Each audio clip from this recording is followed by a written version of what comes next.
बापूजी बात ठीक तो है ना? इमरजेंसी रूम में रखा है उसे, बहुत जख्मी है वो। तो यहाँ जल्दी आ जा बेटे। हाँ मैं अभी आ रहा हूँ। कैसे हुआ ये सब? बापूजी कह रहे थे घर पे कोई पार्सल आया था, बाव से खोलने के और इसमें धमाका हो गया। उस शेख ने मैसेज में यही धमकी दी थी कि धमाका होगा। एक धमाका हुआ था, बात जुबानी धमकियों से बहुत आगे निकल चुकी थी। मामले की गंभीरता को देखते हुए यह केस स्पेशल ऑपरेशन ग्रुप को सौंपा गया, जो ऐसे संगीन मामलों की जांच करती है। सर, लोकल पुलिस उस घर में पहुंच चुकी है जहां पे बम ब्लास्ट हुआ था, मुनारिया गांव। तुम फोरेंसिक टीम लेकर वहीं जाओ और लोकल पुलिस से इस केस की पूरी डिटेल ले लो। मैं हॉस्पिटल जाकर विक्टिम के घर वालों से बात करता हूँ। Yes sir. साहब एक पार्सल आया था। किसके नाम पर? साहब पार्सल पे तो मेरा ही नाम लिखा था, मुझे लगा बीज आए हैं और उस पे भी यही लिखा था। फिर पार्सल कल दोपहर में आया था, सरला उसे आज सुबह खोलने गई। मैं बाहर बैठा आंगन में चाय पी रहा था। साहब मैं दौड़ा दौड़ा अंदर गया, अंदर धुआं ही धुआं भरा था और सरला जख्मी पड़ी हुई थी।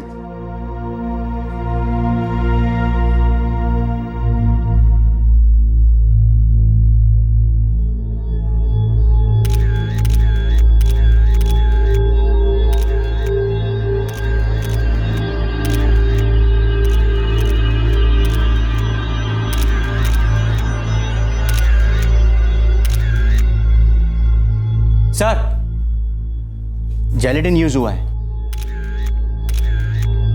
ये डेटोनेटर का टुकड़ा भी मिला है। सर, ये जला हुआ सर्किट मिला है। सर्किट और डिटोनेटर को बैटरी से कनेक्ट किया गया होगा। काफी बारीकी से काम किया है।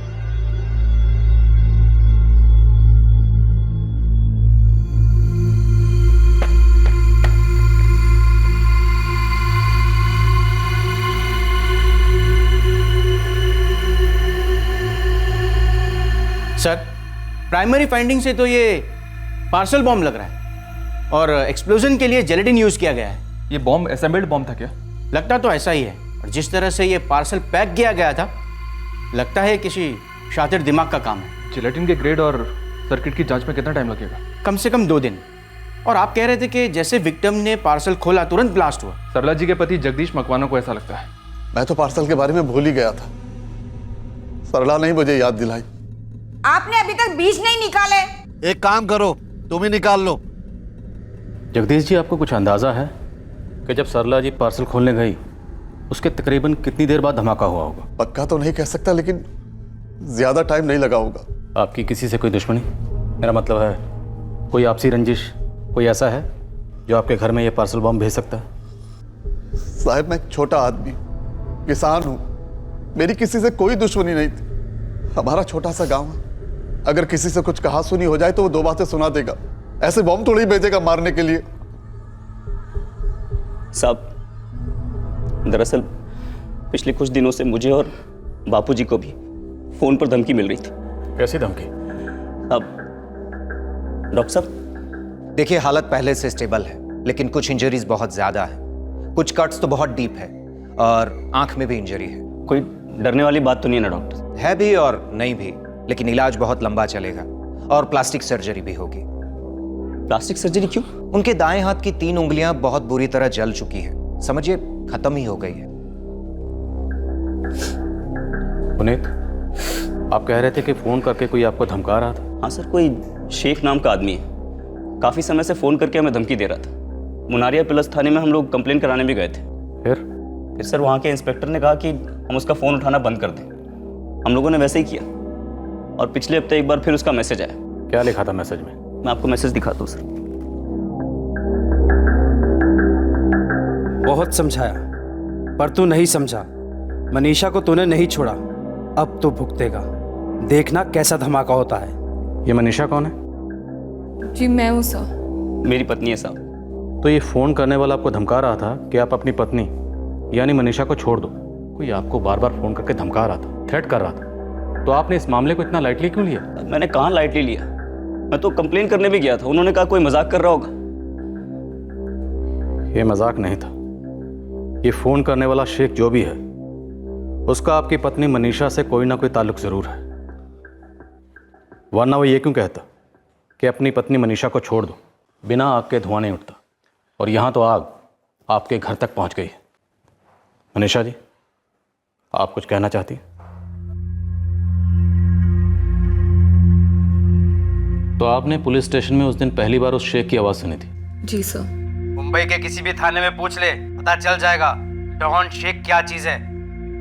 लेकिन सर, मनीषा किसी शेख को नहीं जानती और ना ही कभी ये मुंबई गई है। लेकिन ये खुद कह रही हैं कि इन्हें वो आवाज़ जानी पहचानी लगी थी। हाँ सर, पर मैं कुछ पक्का नहीं कह सकती, सिर्फ मेरा अंदाजा है। आपके अंदाजे से किसकी आवाज़ थी वो? तरुण पारिक की।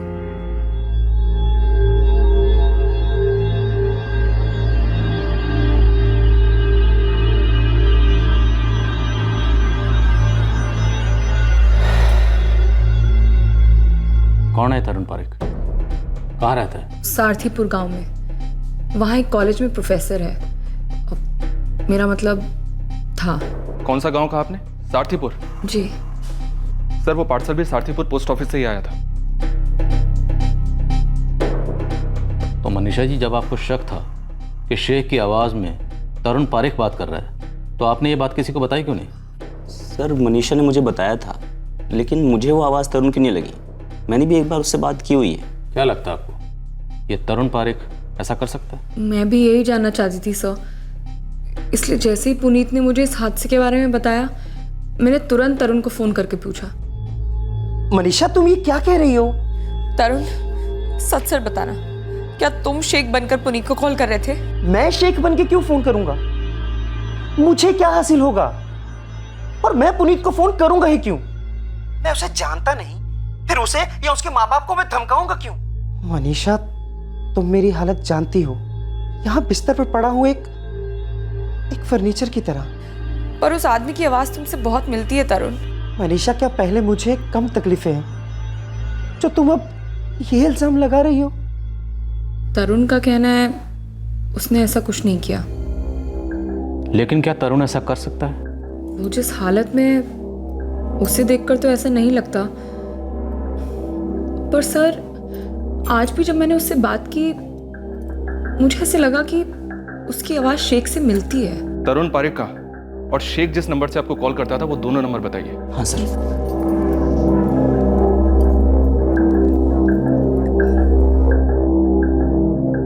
उस शेख की आवाज़ का तरुण से मिलना और जिस पार्सल में बॉम्ब आया था, उस पार्सल पर सारथीपुर यानी तरुण के गांव की स्टैम्प का होना, मतलब साफ है तरुण का इस केस से कोई ना कोई कनेक्शन जरूर है, और आपका तरुण पारिक से। तरुण और मनीषा का एक अतीत था। दोनों को एक दूसरे के प्रति असंतोष था, इसलिए एक मोड़ पर आकर दोनों की राहें अलग हो गई थी। एक ने अपनी जिंदगी नए सिरे से शुरू की थी और दूसरे को मानो बदकिस्मती ने एक जगह जकड़ लिया था। तरुण की हालत हमेशा से ऐसी नहीं थी। 1 साल पहले तक वो एक नॉर्मल जिंदगी जी रहा था, चल फिर सकता था, शादी करके सेटल होना चाहता था, और इसी के लिए तरुण और मनीषा की मुलाकात हुई थी। 1 साल पहले जुलाई 2011 में मैं पहली बार तरुण से मिली थी। वो अपने बापूजी के साथ मेरे घर आया था मुझे देखने।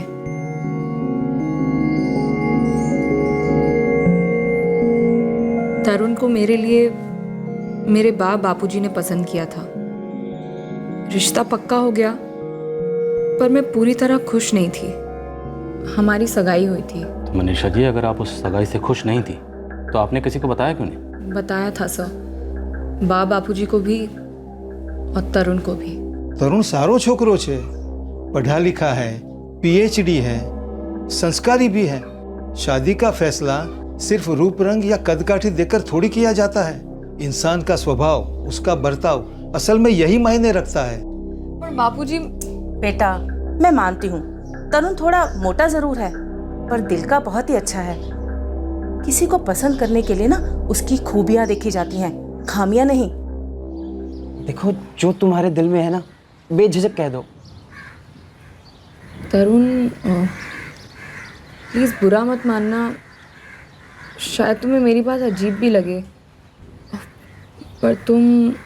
हाँ हाँ, कहो। तुम मोटे हो तरुण। मैं जानती हूँ तुम्हें ऐसा लगेगा कि मेरी सोच कितनी छोटी है, पर मैं क्या करूँ तरुण। मेरे लाइफ पार्टनर के लिए मेरे मन में एक इमेज है, एक तस्वीर है, और तुम वैसे नहीं हो तरुण। आई एम सॉरी, शायद मुझे ऐसा नहीं कहना चाहिए था, पर नहीं नहीं, मैं समझ रहा हूँ। पर मनीषा, अगर मैं अपना वजन कम कर लूँ तो फिर तो कोई प्रॉब्लम नहीं है ना? फिर तो तुम मुझे पसंद करोगी। हमारी मुलाकात भले ही अरेंज हुई हो, पर मेरे लिए तो वो लव एट फर्स्ट साइट था ना। तुम्हें देखते ही प्यार हो गया था मुझे। देखो मनीषा, मैं वादा करता हूँ मैं पतला हो जाऊंगा, पूरी मेहनत करूंगा, डाइट, योगा, एक्सरसाइज, जैसा तुम्हें पसंद हो वैसा बन के दिखाऊंगा। पर मनीषा, मुझे एक मौका तो दो।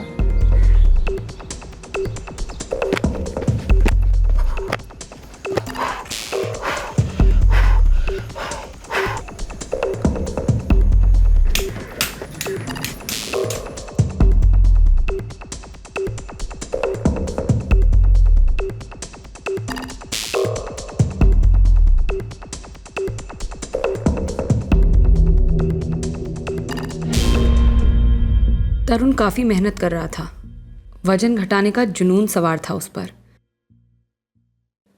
फिर भी मैं अंदर से खुश नहीं थी। लेकिन मैं ये कह नहीं पाई। वो खुश था, पर मुझे अभी भी ये रिश्ता एक समझौता लग रहा था। और उसके बाद कुछ ऐसा हुआ जो हमने कभी नहीं सोचा था। क्या?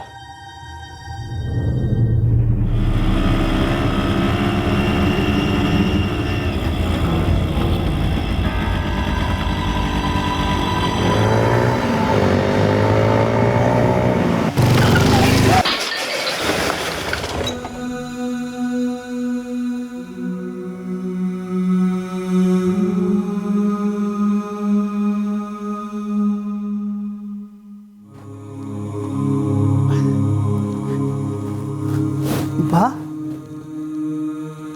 मनीषा, ये क्या हो रहा है? मेरे पैर हिल क्यों नहीं रहे? बेटा थोड़ा सब्र कर, सब ठीक हो जाएगा। नहीं, मुझे हुआ क्या है? डॉक्टर ने कुछ बताया? मुझे मेरे पैर फील क्यों नहीं हो रहे? मेरे पैर हिल क्यों नहीं रहे? वाह, बेटा ठीक हो जाएगा, सब ठीक हो जाएगा। देखिए, उसकी रीढ़ की हड्डी बुरी तरह से डैमेज हो चुकी है। मेरा बेटा ठीक तो हो जाएगा ना? अभी तो उसके कमर के नीचे का पूरा शरीर कंप्लीटली पैरालाइज्ड हो गया है।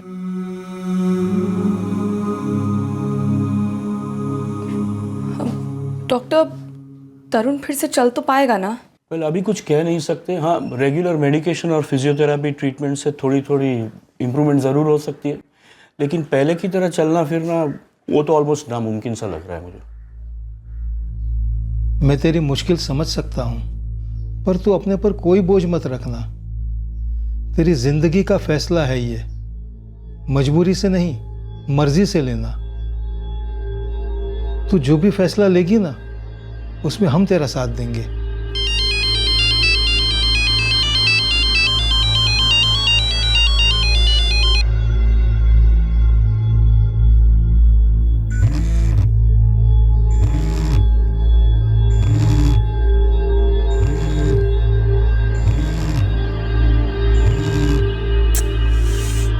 वाह, ये मनीषा मेरा फोन क्यों नहीं उठा रही?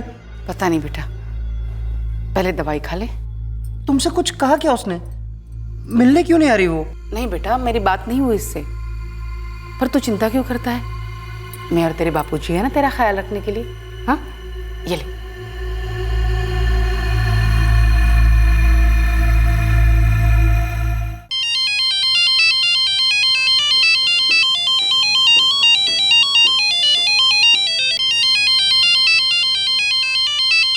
आखिर मैं कब तक उसका फोन नहीं उठाती? मैंने तय कर लिया, उसे सब कुछ साफ साफ बता दूंगी। हेलो मनीषा, इतने दिनों से फोन क्यों नहीं उठा रही थी मेरा? तरुण, वो मैं... अच्छा ठीक है, तुम्हें जो भी कहना है ना यहाँ आके कहो। तुम तो जानती हो मुझे तुम्हारे साथ की कितनी ज़रूरत है, और तुम साथ दोगी ना तो मैं जल्दी ठीक हो जाऊंगा। तरुण, मैं सगाई तोड़ रही हूँ। मनीषा प्लीज ऐसा मत कहो। तरुण सॉरी, पर मैं तुमसे शादी नहीं कर सकती। मनीषा, मैंने तुम्हारी खुशी के लिए सब कुछ किया, फिर भी तुम मुझे छोड़ रही हो, वो भी इस हालत में। प्लीज तरुण, चीजों को सिर्फ अपने नजरिए से मत देखो, वरना तुम मुझे समझ नहीं पाओगे। तरुण, मैं तुमसे शादी करना ही नहीं चाहती थी, और मैंने कोशिश की थी, पर सच तो ये है कि मैं आज तक हमारे रिश्ते को दिल से अपना ही नहीं पाई हूँ। जैसा तुम चाहती थी वैसा बनने की कोशिश में लगा हुआ था ना मैं। अब नसीब खराब था, ये एक्सीडेंट हो गया। सोचो मनीषा, अगर ये हादसा तुम्हारे साथ होता तो मैं तुम्हें कभी भी इस तरह नहीं छोड़ता, ये तुम भी जानती हो। प्लीज तरुण, तुम्हारे साथ जो हुआ है उसका दुख है मुझे, पर मैंने बहुत सोच समझ के ये फैसला लिया है। मेरी खुशी नहीं है इस रिश्ते में तरुण, इसलिए अच्छा यही होगा कि हम इस रिश्ते को यहीं खत्म कर दें। हम दोनों के लिए यही ठीक रहेगा। I am sorry, but please मुझे दोबारा कॉल मत करना। बाय। मनीषा, मनीषा, मैंने सगाई तोड़ दी। उसके 3 महीने बाद पुनीत और मेरी शादी तय हो गई। हम दोनों ने अपनी मर्जी से एक दूसरे को चुना था। आपकी शादी के बाद भी तरुण आपको फ़ोन करता था? I mean, क्या फ़ोन करके कभी उसने धमकाया आपको? सर, धमकाया तो कभी नहीं, पर उसके फ़ोन आते रहते थे। वो ये मानने को तैयार ही नहीं था कि हमारा रिश्ता ख़त्म हो चुका है। एक बार तो पुनीत ने भी बात की थी उससे। आपने फ़ोन किया था? नहीं सर, वो बार बार मनीषा को फ़ोन किया करता था, विनती करता था उससे मिलने के लिए, इसलिए मनीषा ने उसका कॉल मुझे डाइवर्ट कर दिया था, और मैंने बहुत शांति से उससे बात की थी, और उसने मेरी बात समझ भी ली थी। उसके बाद से उसने कभी भी मनीषा को फ़ोन नहीं किया। तो उसके बाद से तरुण का फ़ोन आना बंद हो गया। ये शेख का फ़ोन आना कब से शुरू हुआ? सर, कुछ 3 हफ्तों पहले। और इस तरुण ने फ़ोन करना कब बंद किया? तकरीबन 1-2 महीने पहले। आप दोनों की शादी को कितना वक्त हुआ? 4 महीने। आपने कहा था कि तरुण ने PhD की थी। जी सर। किस सब्जेक्ट में? फिजिक्स में। एक इंसान जिसे किसी लड़की ने ठुकरा दिया हो, उसके साथ हुई मंगनी को तोड़ दिया हो, और एक हादसे ने उसे बिस्तर से जकड़ दिया हो, क्या ऐसी शारीरिक और मानसिक हालत में वो इंसान बदला लेने के लिए इतना भयानक कदम उठा सकता है? सारे सबूत तरुण पारिक की तरफ इशारा कर रहे थे, लेकिन क्या ये सबूत काफी थे तरुण को मुजरिम साबित करने के लिए? सर, 44456788 इस नंबर से शेख पुनीत को फोन करता था, लेकिन ये नंबर तरुण पारिक के नाम पर रजिस्टर्ड है। प्रीपेड सिम कार्ड है और उसके गांव सारथीपुर से खरीदा गया है। अब तो शक की कोई गुंजाइश ही नहीं है, लेकिन तरुण की जो हालत है वो ये काम अकेले नहीं कर सकता। जरूर इसमें उसके साथ कोई और भी शामिल है। FSL रिपोर्ट कब आ रही है? संजय से बात हुई थी सर, कल तक भेज देगा।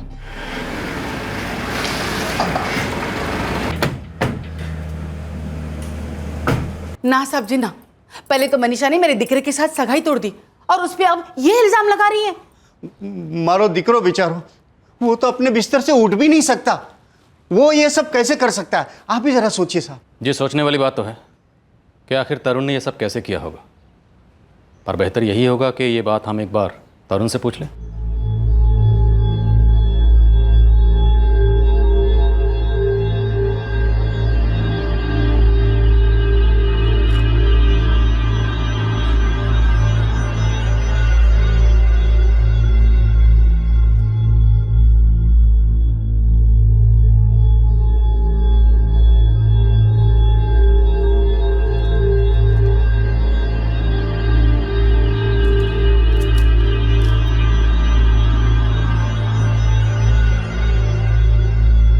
तुम्हारा फोन है? जी हाँ। इस फोन के अलावा कोई दूसरा फोन भी है? जी नहीं।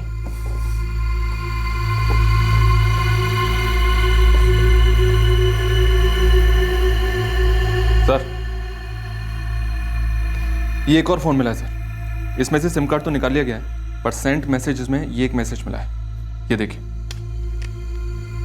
बहुत समझाया पर तुम नहीं समझे। तुमने मनीषा को नहीं छोड़ा, अब तुम भुगतोगे।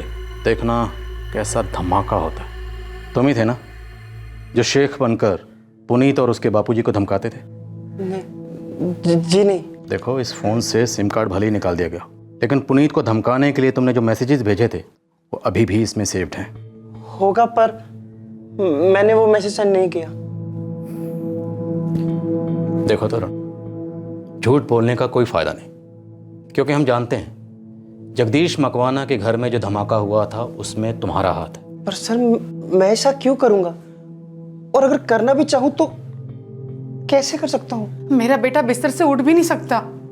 जी साहब, ये बिस्तर ही इसकी दुनिया बन गई है। इसे छोटे से छोटे काम के लिए भी उसकी बाकी मदद की जरूरत पड़ती है। मदद तो किसी ने जरूर की है। तरुण किस क्राइम में? बोलो तरुण, तुम्हारे साथ इस क्राइम में और कौन शामिल था? मैं पहले भी कह चुका हूं ना, मैंने किसी को फोन किया ना मैसेज। मुझे जबरदस्ती फंसाया जा रहा है सर। तुमने पीएचडी की है ना फिजिक्स में? जी। तो बॉम्ब बनाना तुम्हारे लिए कोई मुश्किल काम नहीं रहा होगा। बॉम्ब बनाने के लिए पीएचडी होने की जरूरत नहीं है सर। इंटरनेट पे तो सारी इंफॉर्मेशन अवेलेबल है। आप जानते हैं, साबुन से भी बम बन सकता है। काफी अच्छी रिसर्च कर रखी है तुमने बम बनाने पर तुमने साबुन का नहीं, जेलेटिन का इस्तेमाल किया था। मैंने कुछ नहीं किया सर, मुझे फंसाया जा रहा है। संघवी, गोविंद और नरेश 24 घंटे इस घर पर पहरा देंगे और आपका बेटा इस घर में नजरबंद रहेगा। साहब, मेरा बेटा निर्दोष है। जी नहीं, उसकी हालत का लिहाज करते हुए हम पूछताछ में उससे सख्ती नहीं बरत रहे और ना ही उसे अरेस्ट करके जेल ले जा रहे हैं, लेकिन इसका मतलब ये नहीं है कि वो निर्दोष है। मैं आपको कैसे यकीन दिलाऊं? वो ऐसा नहीं कर सकता। हाँ साहब, वो बाथरूम तक 4 कदम चल के नहीं जा सकता।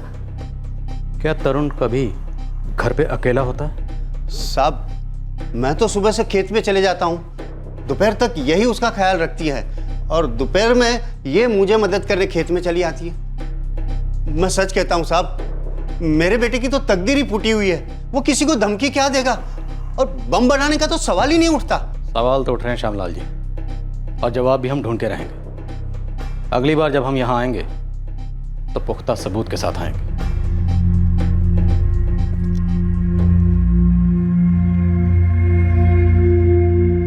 ठीक है बापूजी, जैसा आपको ठीक लगे वैसा कीजिए।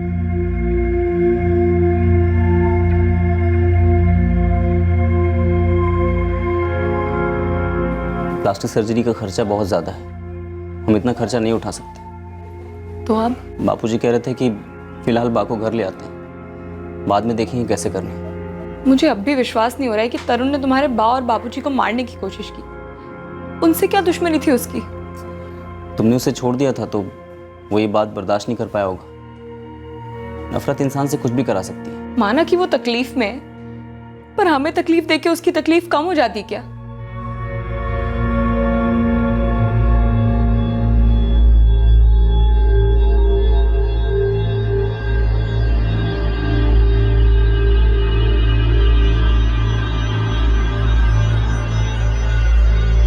साहब, मैंने साइकिल पे पीछे के कैरियर पर रखा था वो पार्सल।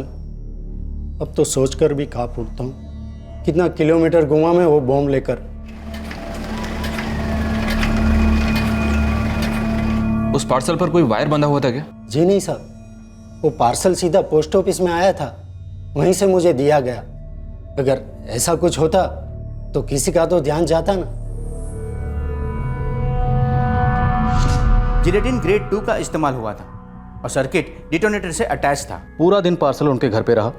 अगले दिन जब उनकी पत्नी सरला ने उसे खोला तब धमाका हुआ। मतलब डेटोनेटर और बैटरी के बीच पेपर या ऐसी कोई चीज रखी होगी। बॉक्स खोलते वक्त वो पेपर वहां से हट गया होगा। सर्किट कंप्लीट हो गई, डिटोनेटर एक्टिव हो गया और जिलेटिन ब्लास्ट हो गया। लेकिन तरुण को यह जिलेटिन मिला कहां से होगा? इतना पावरफुल एक्सप्लोजिव इतनी आसानी से तो नहीं मिलना चाहिए। राइट सर, ग्रेड 2 का जिलेटिन इस्तेमाल हुआ था, जो आमतौर पर माइनिंग साइट पर विस्फोट करने के लिए इस्तेमाल होता है या प्लिंथ बनाते वक्त कंस्ट्रक्शन साइट पे। तो इसे बेचने के लिए लाइसेंस की जरूरत पड़ती होगी और खरीदने के लिए परमिशन की? बिल्कुल, डिस्ट्रिक्ट मजिस्ट्रेट से रिटर्न परमिशन मिलने के बाद ही कोई इसे खरीद सकता है, वो भी सिर्फ लाइसेंस डीलर से। मतलब किसी डीलर ने इलीगली बेचा होगा तरुण को, और कोई है जिसने ये सब तरुण के लिए अरेंज किया होगा। आखिर इस धमाके को अंजाम देने में तरुण की मदद किसने की थी? एक तरफ पुलिस तरुण के खिलाफ सबूत इकट्ठा करने में जुट गई थी और दूसरी तरफ ये धमाके की खबर आग की तरह आसपास के गांव में फैल गई थी। छोटे से गांव में घटी इस अकल्पनीय घटना की गांव वालों में चर्चा होने लगी थी और अगला क्लू गांव के ही एक आदमी से मिला। नमस्कार साहब, सूरज ठक्कर बोलू छू, सारथीपुर गांव का सरपंच। हाँ सरपंच साहब बोलिए। साहब ये मुन्नरिया गांव में जो बॉम्ब फटा ना, उसके बारे में आपके साथ बातचीत करनी थी। जी कहिए। सर हमारे गांव में दो लड़के हैं, करण सोलंकी और रोशन सोनी। ये दोनों इस धमाके के बारे में कुछ जानते हैं। जैसे ही गांव में खबर फैली, ये दोनों लड़के सामने से चलकर मेरे पास आए। बहुत घबराए हुए बेचारे दोनों। करण, रोशन, डरने की जरूरत नहीं। तुम लोग जो कुछ भी जानते हो सब कुछ सच सच बताओ। तरुण सर हमारी कॉलेज में पढ़ाते थे, हम उनकी बहुत रिस्पेक्ट करते थे, फेवरेट सर थे वो हमारे। क्या तुम दोनों ने तरुण की बॉम्ब बनाने में मदद की थी? नहीं सर। तरुण सर के साथ जो एक्सीडेंट हुआ था, हमें उसके बारे में पता था, तो हम कभी कभार उनके घर जाया करते थे उनका हाल चाल पूछने के लिए। फिर एक आध महीने पहले उन्होंने हमें अपने घर बुलाया। रोशन, करण, मुझे तुम दोनों की मदद चाहिए। बोलिए ना सर, शू करवाना चाहिए? तुम दोनों होशियार हो, तुम ही मेरा ये काम कर सकते हो। जिलेटिन, पर ये तुमको क्यों चाहिए? अरे हमने नहीं, तरुण सर को चाहिए। तरुण पारेख ने। तरुण पारेख? पर शा માટે? वो उन्हें घर के पीछे बोरवेल खोदना है, उसके लिए छोटा ब्लास्ट करना है। ये फटाकड़ा नहीं है कि ऐसे ही मिल जाए। इसको खरीदने के लिए पहले परमिशन लेटर लगता है और हमको भी ये रजिस्टर बनाना पड़ता है कि हमने किसको क्या सामान बेचा, और डिस्ट्रिक्ट मजिस्ट्रेट को दिखाना पड़ता है। लेकिन सर ने तो ऐसा कुछ बताया नहीं था। पर गोपाल भाई, तरुण सर तो कॉलेज के प्रोफेसर है, गांव में सब जानते हो उन्हें, आप भी उनको जानते हो और आपको उनकी तबीयत के बारे में भी पता होगा। वो बेचारे लेटर के लिए कहाँ भाग दौड़ करेंगे? आप ही कुछ देख लो ना। ठीक है, रुको मैं लाता हूँ। सर सौगन खाने को जो हमें नहीं पता था तरुण सर बॉम्ब बनाने के लिए सामान मंगवा रहे थे। फिर तुम्हें कैसे पता चला कि तरुण ने जो सामान मंगवाया था वो बॉम्ब बनाने के लिए मंगवाया था? हमने पेपर में पढ़ा था, ये धमाका मुनारिया गांव में हुआ था, किसी जगदीश मकवाना के घर। तो जगदीश मकवाना 46 मुनारिया गांव, बीजूपुर तालुका। एक काम करो रोशन, एड्रेस को गुजराती में भी लिख दो, और हाँ, ऊपर वाली साइड पे बीज लिख देना ताकि जगदीश भाई को भी मालूम पड़े हमने उनके लिए क्या भेजा है।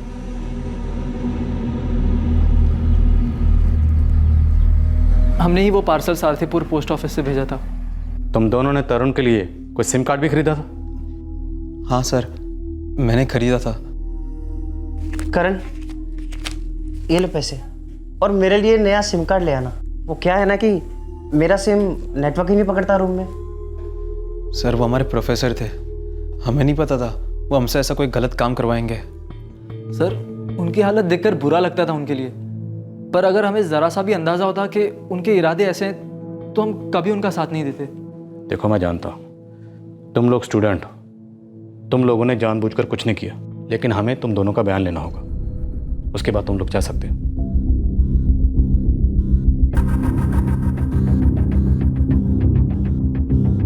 सॉरी साहब, गलती हो गई साहब, माफ कर दो ना साहब। साहब तरुण पारेख जैसा आदमी ऐसे काम के लिए जिलेटिन मांग रहा होगा, ये तो मैं सपने में भी नहीं सोच सकता साहब। कोई बात नहीं, एक बार जेल जाएगा ना तो कोई भी लापरवाही करने से पहले 10 बार सोचेगा। चलो।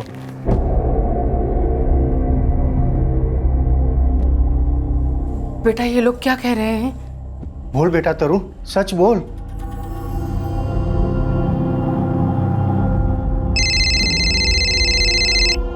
हेलो, कितनी बार बोला बे? छोड़ दे मनीषा को। लेकिन मेरे बेटे पुनीत ने किया क्या है? मनीषा बहन है अब उनकी। पुनीत को बोल उसकी जिंदगी से दूर हो जाए। कौन है तू? मुंबई के किसी भी थाने में पूछ ले, पता चल जाएगा। सबको उड़ा दूंगा, बोल देता हूँ। बहुत समझाया पर तू नहीं समझा, अब तो भुगतेगा। देखना कैसा धमाका होता है।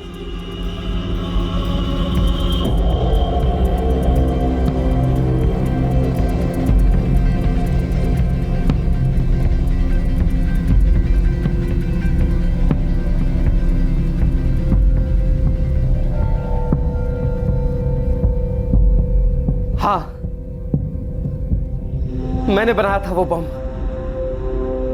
जब तुम दोपहर में चली जाती थी तब मैं उस पर काम करता था। पूरा 1 हफ्ता लगा था उस बम को बनाने में। मेरे स्टूडेंट्स का इस्तेमाल भी मैंने ही किया। उन्हें नहीं पता कि वो क्या कर रहे थे। तरुण, तुमने ऐसा क्यों किया? आप नहीं समझ सकते। आप में से कोई नहीं समझ सकता मेरे दिल की हालत। मैं बिखर चुका था।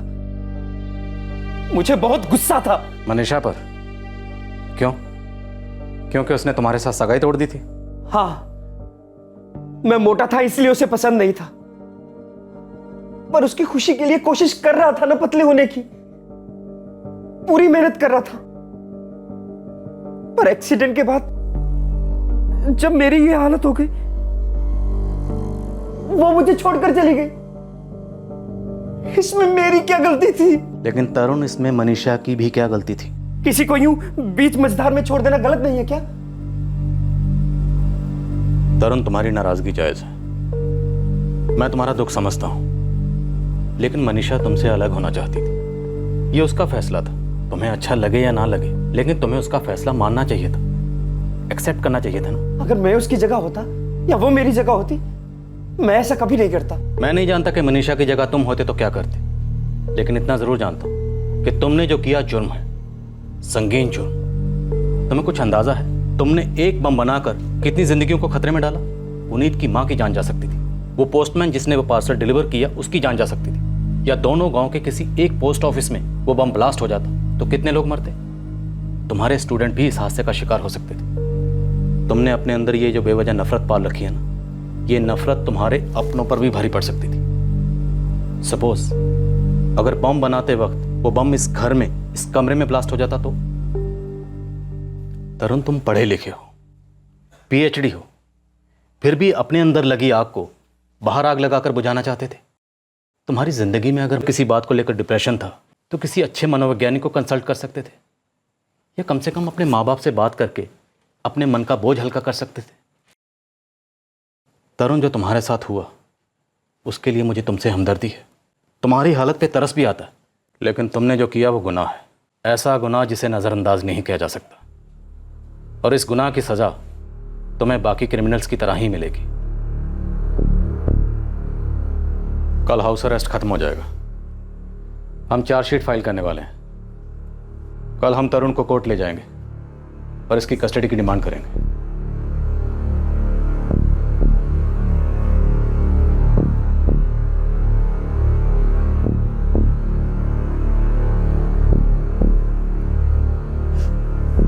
बेटा, क्यों किया तुमने ऐसा? चोट लगी थी बा। जब एक पति को पत्नी की सबसे ज्यादा जरूरत होती है,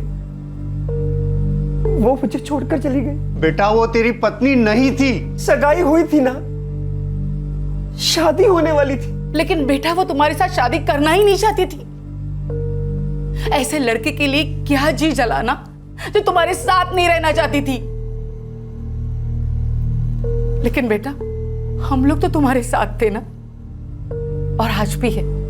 जब तक मैं जीऊंगी तुम्हारे साथ रहूंगी। और मैं भी। और बेटा, एक बात जरूर कहूंगा, तुमने जो किया वो गलत किया।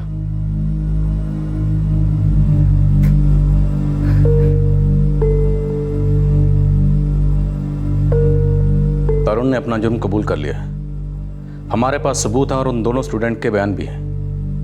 हमें जल्दी तरुण की कस्टडी मिल जाएगी। तरुण मुझसे गुस्सा था। उसने मेरे सास ससुर पर क्यों हमला किया? वो आपको और आपके परिवार को चोट पहुंचाकर अपने घाव भरना चाहता था। यही सोच अक्सर इंसान को अपराधी बना देती है। अगले दिन तरुण को कोर्ट ले जाना था, लेकिन उसकी बजाय तरुण को हॉस्पिटल ले जाना पड़ा। तरुण के लिए अब सजा से बच पाना नामुमकिन था, लेकिन फिर उसने एक आखिरी दाव खेला और इस केस का रुख ही बदल गया।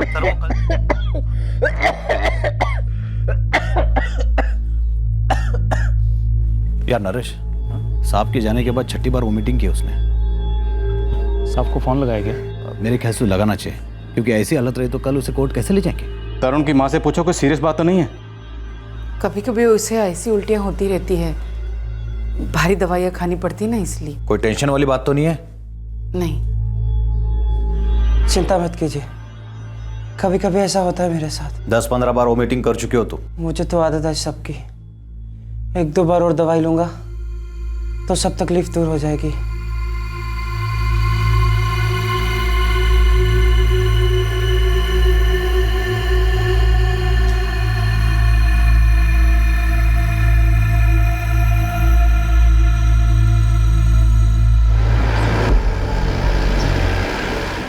क्या? तो गोविंद बताना तो चाहिए था। सर मैंने तरुण को 2-3 बार पूछा, लेकिन हर बार उसने यही कहा कि ये सब उसके लिए नॉर्मल है। लेकिन अगर उल्टियां नहीं रुक रही थी तो कम से कम एक फोन तो कर सकते थे। सुबह से कितनी उल्टियां आ चुकी हैं उसे? सर वो कल से उल्टी पे उल्टी किए जा रहे हैं। मुझे नहीं लगता कि इस हालत में उसे कोर्ट ले जाया जा सकता है। और ये तो मुझे अब बता रहे हो जब हम ऑलरेडी उसे कोर्ट ले जाने के लिए निकल चुके हैं। संघवी सर, एम्बुलेंस बुलाओ। तरुण की हालत सीरियस है, हमें उसे हॉस्पिटल शिफ्ट करना पड़ेगा।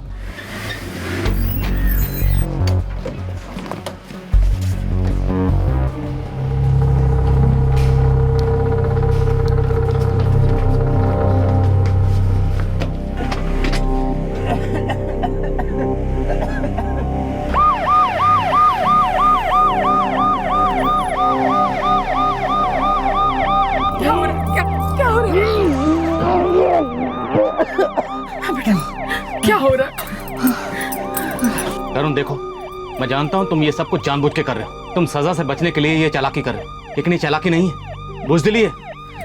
सर, मैंने बहुत बड़ा गुनाह किया है सर, जिसकी सजा मुझे मिलनी चाहिए, और वो सजा मैंने खुद को दे दी है सर। तरुण क्या किया तुमने? तरुण, तुमने जानबूझ के कोई गलत दवाई खाई है? सर, मैंने जो गुनाह किया है उसका जिम्मेदार सिर्फ मैं हूं,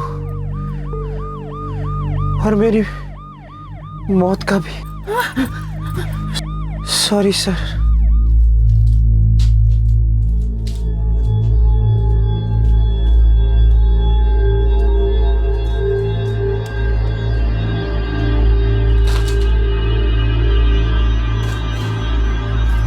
सर, ये देखिए। मैं अब जीना नहीं चाहता। वैसे भी मैं कहाँ जी रहा था। अपने किए पर शर्मिंदा हूं मैं। मुझे अपने गुनाह का एहसास है और पछतावा भी। पुनीत, तरुण के साथ जो हुआ मुझे उसका बहुत दुख है, और लगता है कहीं ना कहीं इस सब के लिए मैं ही जिम्मेदार हूँ। नहीं मनीषा, खुद को दोष मत दो, तुमने कुछ नहीं किया है। सब तो यही बातें कर रहे हैं ना कि आज तरुण जिस हाल में है मेरी वजह से। देखो, लोगों को जो बोलना है उनको बोलने दो, तुम परवाह मत करो उनकी। पुनीत, क्या अपनी खुशी चाहना गलत है? मैं तरुण से कभी शादी करना ही नहीं चाहती थी, और जब मुझे साफ साफ दिख गया कि मैं इस रिश्ते में कभी खुश नहीं रह पाऊंगी, तो मैंने उस रिश्ते को वहीं खत्म कर दिया। तो क्या गलत किया मैंने पुनीत? धोखा तो नहीं दिया था तरुण को, तो सब मुझे ही क्यों गुनहगार ठहरा रहे हैं? मनीषा, तुम्हें अपने लिए जो सही लगा वो तुमने किया, इसमें कुछ भी गलत नहीं है। जो भी हुआ उसकी जिम्मेदार तुम बिल्कुल नहीं हो। तुम्हें खुद को कसूरवार समझना बंद करना पड़ेगा। तुम चाहो तो कुछ दिनों के लिए हम बाहर चले जाते हैं। मेरे हिसाब से हम दोनों के लिए यही सही रहेगा।